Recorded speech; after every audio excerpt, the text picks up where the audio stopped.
1956 মানে 1956 ভোটে হারানো, অথবা কম্পার্টমেন্টাল মুখ্যমন্ত্রী। হ্যাঁ, এই ভাষাতেই গত 5 বছর ধরে শুভেন্দু অধিকারী ক্রমাগত খোঁচা দিয়ে গিয়েছেন মমতা বন্দ্যোপাধ্যায়কে। কারণ একটাই, নন্দীগ্রাম।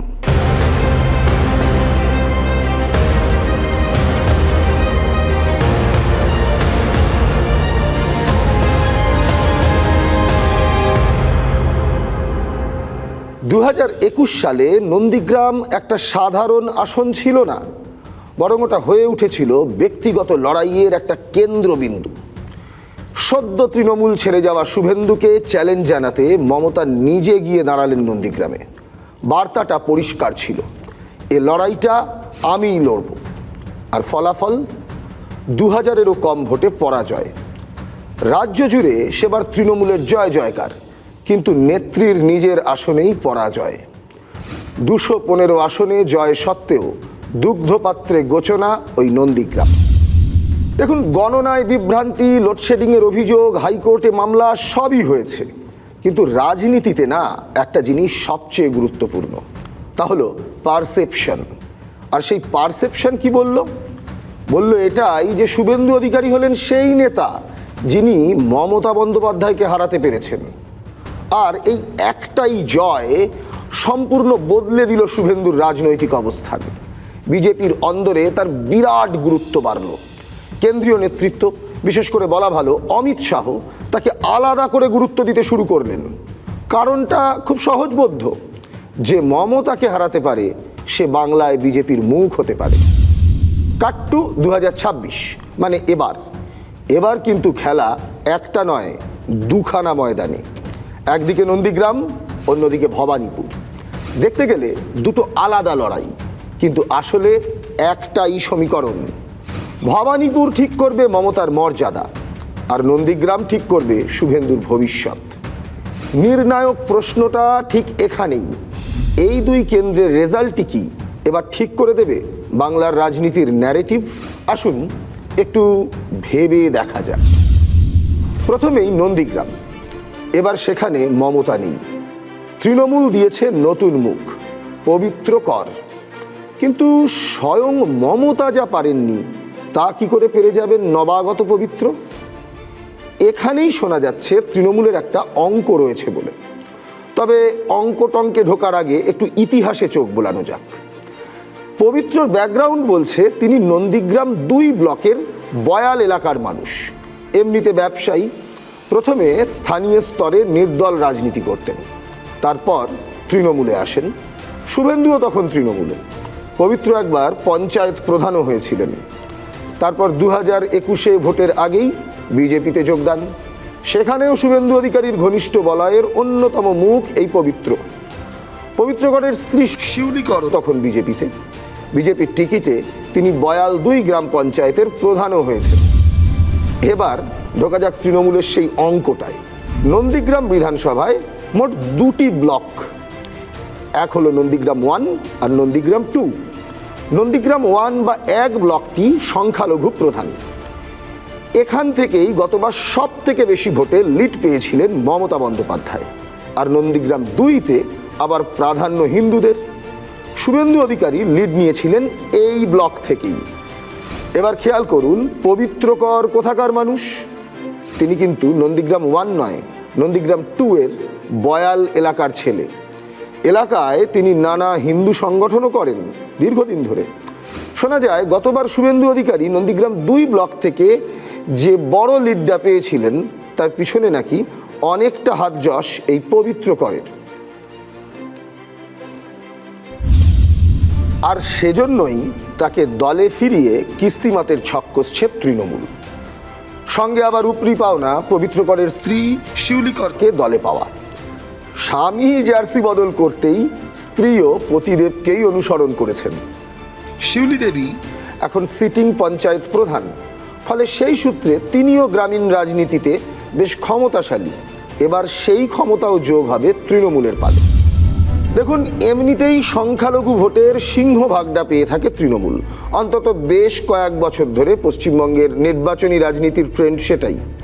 তার উপর বিগত 5 বছরে শুভেন্দু অধিকারী যে তীব্র হিন্দুত্বের রাজনীতি করেছেন তাতে ওই কেন্দ্রে মেরুকরণটা আরও বেড়ে গিয়েছে এবং অবশ্যই এসআইআরের ফলে মুসলিম মানুষে ভয় ও সংশয় আরও জমাট বেঁধেছে।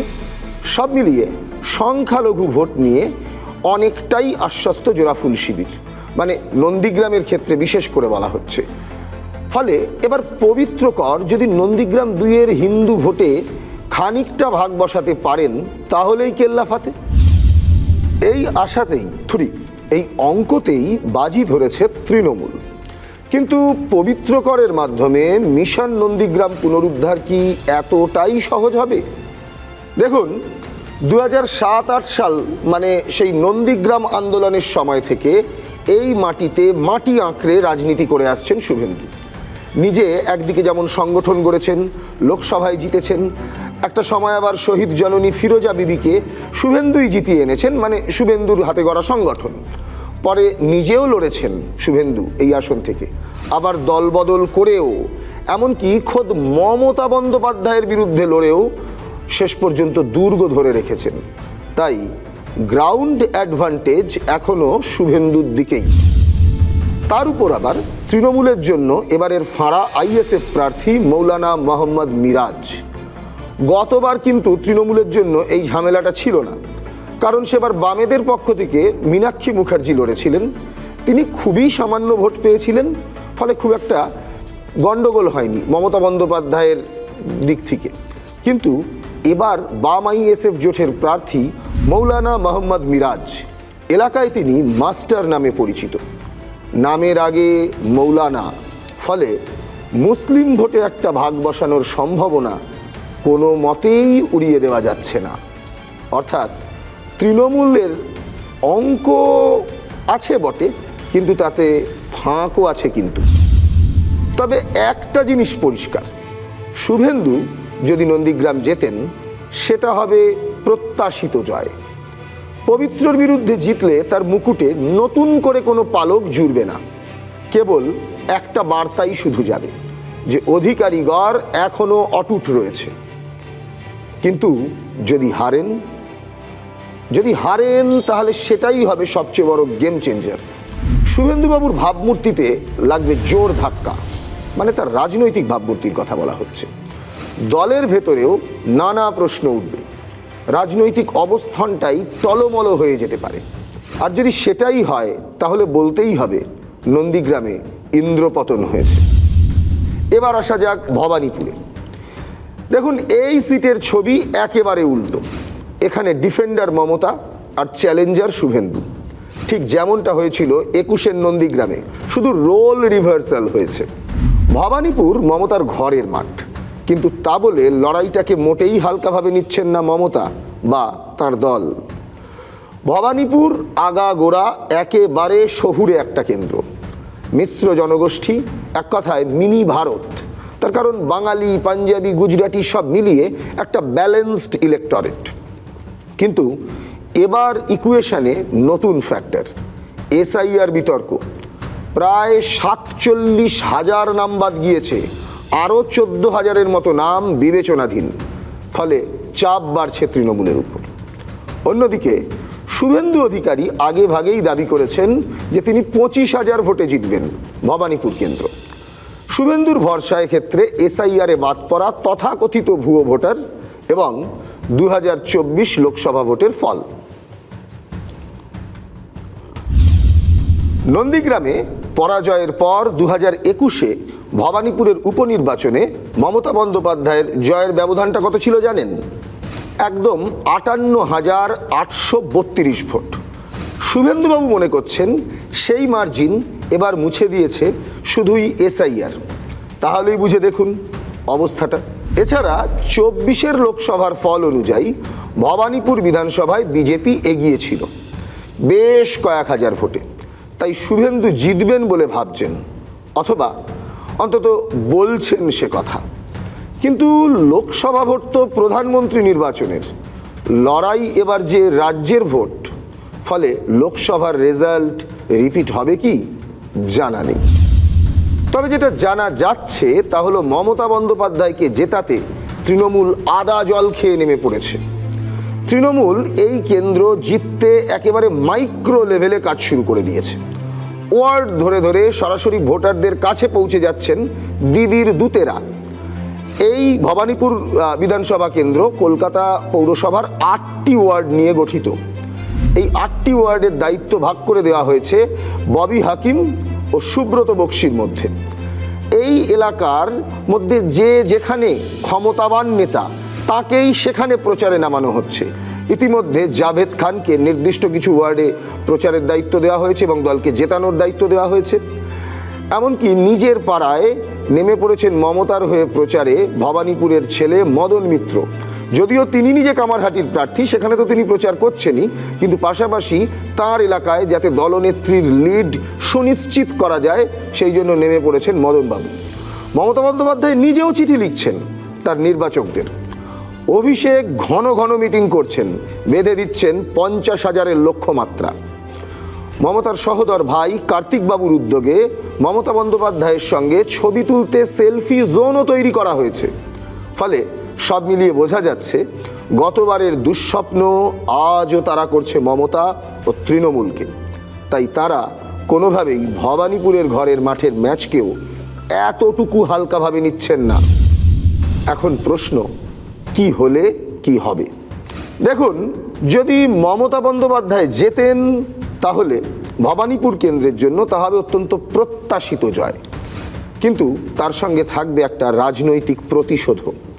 মানে নন্দীগ্রামের গতবারের হিসেবটা এবার বরাবর হবে, ম্যাচ হবে 1-all। কিন্তু যদি শুভেন্দু জিতে যান তাহলে সেটা শুধু চমক হবে না, বরং তা হবে রাজনৈতিক ভূমিকম্প। নন্দীগ্রামের পর ভবানীপুর, দু জায়গাতেই জয়, তাহলে ন্যারেটিভ পুরোপুরি শুভেন্দুর হাতেই চলে যাবে। আর তখন রাজ্যে বিজেপি ক্ষমতায় আসুক বা না আসুক, শুভেন্দুর রাজনৈতিক অবস্থান অন্য উচ্চতায় পৌঁছে যাবে। রেজাল্টের পারমুটেশন কম্বিনেশন নিয়ে যখন কথা উঠেই গেল, তাহলে চলুন সব কটা সম্ভাবনাই একবার একটু ঝালিয়ে নেওয়া যাক। সম্ভাবনা 1, নন্দীগ্রামে শুভেন্দু জিতলেন আর ভবানীপুরে মমতা, তাহলে অনেকটা ধাক্কা খাবে শুভেন্দুবাবুর হাঁক ডাক, আর তৃণমূলীরা কটাক্ষের বান ডাকবেন। অনেকটা পুনরুদ্ধার হবে মমতা বন্দ্যোপাধ্যায়ের নির্বাচনী রাজনৈতিক সম্মান। আর একটা সম্ভাবনা, ধরুন নন্দীগ্রাম ও ভবানীপুর 2 আসনেই জিতলেন শুভেন্দু অধিকারী, যাকে বলে একেবারে উইন উইন সিচুয়েশন, মানে বৃহস্পতি একেবারে তুঙ্গে। এটা হলে শুভেন্দু অধিকারীর রাজনৈতিক উত্থান হবে গগনচুম্বী, যা কল্পনাই করা যাচ্ছে না। তবে এক্ষেত্রে একটা প্রশ্ন কিন্তু থেকেই যাবে, যদি 2টি কেন্দ্র থেকেই তিনি জেতেন তাহলে কোন কেন্দ্রটা তিনি রাখবেন আর কোনটাই বা ছেড়ে দেবেন? যাই হোক, যদি এই ফলই হয় তাহলে বলতে হবে অবশ্যই মমতা বন্দ্যোপাধ্যায়ের জন্য তা হবে অভাবনীয় সংকট, যা তিনি আজ পর্যন্ত কখনো দেখেননি নিজের রাজনৈতিক জীবনে। সম্ভাবনা নাম্বার 3, নন্দীগ্রাম ও ভবানীপুর 2 আসনেই হারলেন শুভেন্দু অধিকারী। আর এটা যদি হয় তাহলে আর বলার অপেক্ষা থাকবে না যে তার রাজনৈতিক এপিটাফ লেখা না হলেও তা নিয়ে যে জোর চর্চা শুরু হয়ে যাবে তা নিয়ে কোনো সন্দেহ নেই। সবশেষ সম্ভাবনা, এটা ভারী অদ্ভুত সম্ভাবনা, ধরুন ভবানীপুরে শুভেন্দু জিতে গেলেন আর হেরে গেলেন নন্দীগ্রামে, তাহলে সকলের জন্যই সেটা হবে এক হতভম্ব অবস্থা। তাই যে কথা দিয়ে শুরু করেছিলাম, এই লড়াই 2 কেন্দ্রের লড়াই নয়, এটা 2 নেতার লড়াইও শুধু নয়, বরং এটা ন্যারেটিভের লড়াই। শেষ কথা একটাই, ভোটের ফলাফল এই 2 কেন্দ্রে শুধু সংখ্যা নয়, বরং নির্ণায়ক প্রশ্ন। এই ভোট ঠিক করবে আগামী দিনে বাংলার রাজনীতিতে ন্যারেটিভ কে সেট করবেন, মমতা না শুভেন্দু।